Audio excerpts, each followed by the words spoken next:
controller, register controller, receiving the user object that we want to send over to the server for registering. First is checking to see if that user exists already by checking the username. And then if that user does not exist, then it's going to go on and register the user. All right? So let's try it out. If we refresh the register page and we type in a user, we'll do the register. It's going to go out and generate a post. Right? If we go in there, it's going to create the URL, and it's going to generate the post to send over to the API user, and that's the user we have, password, username po, password po. We say OK. If we go to network, we'll notice that it sent out the object encoded as JSON. Right?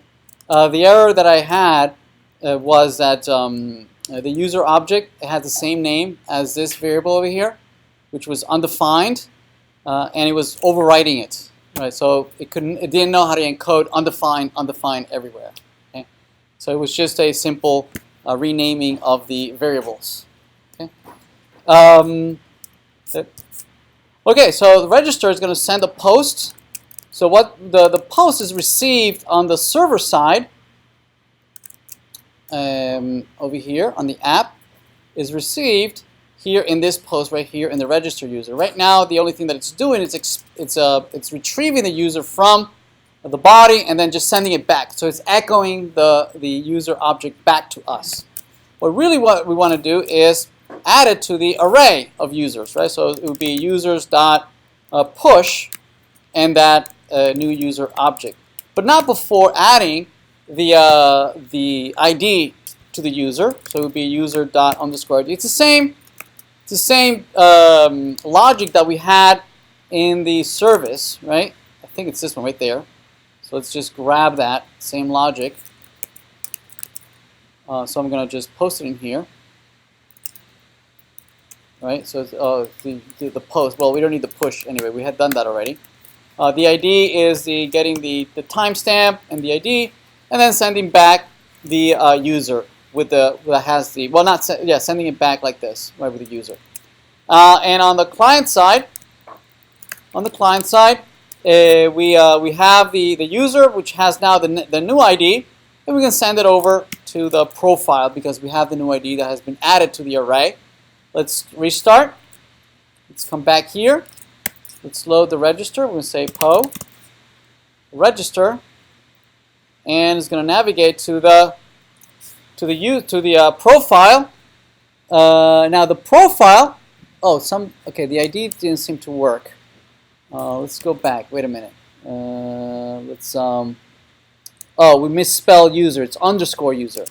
Okay, let's do that. It's underscore user. Let's refresh. Let's create another user. Register. And let's see, console. Did the network go out? Okay, we went out. Pending. Register. Did the headers go out? Did it go here in the register? User service server. Register right here. Let's put a breakpoint right there. And let's restart the server. Let's try it again.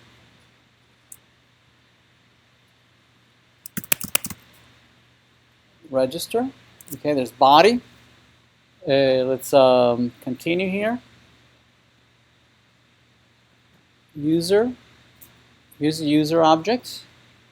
The user object now has hopefully an ID. There's the ID. We're going to send back the user object, which has been properly encoded, hopefully. Let's see. We have, there we go. We have username and password and the ID. Very good. And on the client side, we can put a breakpoint perhaps on the controller right here. It's going to come back. Okay, that user, notice that user is going to come back. That user is going to come back. It's going to be just like the previous one, right? Let's continue. It's going to be a promise here. Oops, why is it not coming back? Did we go to the register? Are we returning from the register? We are returning from the register. Let's see what's going on here. It should have come back here. Oh, okay. So this we have the same issue that we had earlier from the controller, just like this first one that was sending the find user by username to the server and coming back with a promise. This is also a promise. This is another promise. Var another promise that we need to listen for this promise. Well, not promiser. Promise 2. That we need to listen for this promise coming back from the server with another response, and hopefully that response will be the actual user. So this would be underscore user. It'll be the response.data, and then we can navigate. We can navigate to the profile. Let's try that. Restart the server. Come back. Go back. Press restart. Register. Okay, it went there. The client, we want to make sure that we have a breakpoint there. Okay, we do have a breakpoint right there. Let's continue.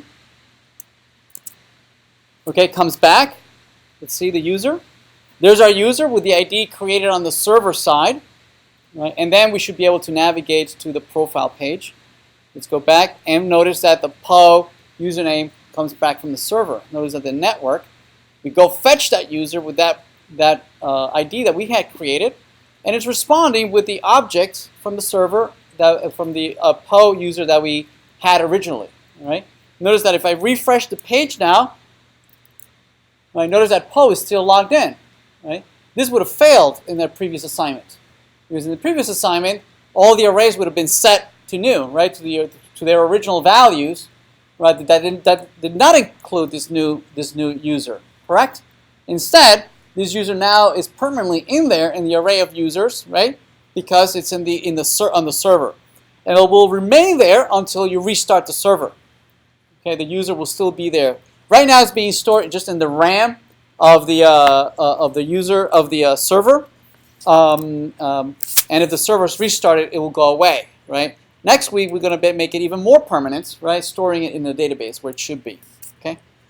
All right. So now we can register new users. We can log in as new users. Notice that if I log out and if I log in as PO, right, I can log in as PO because now the user does exist in that array, right? On the server.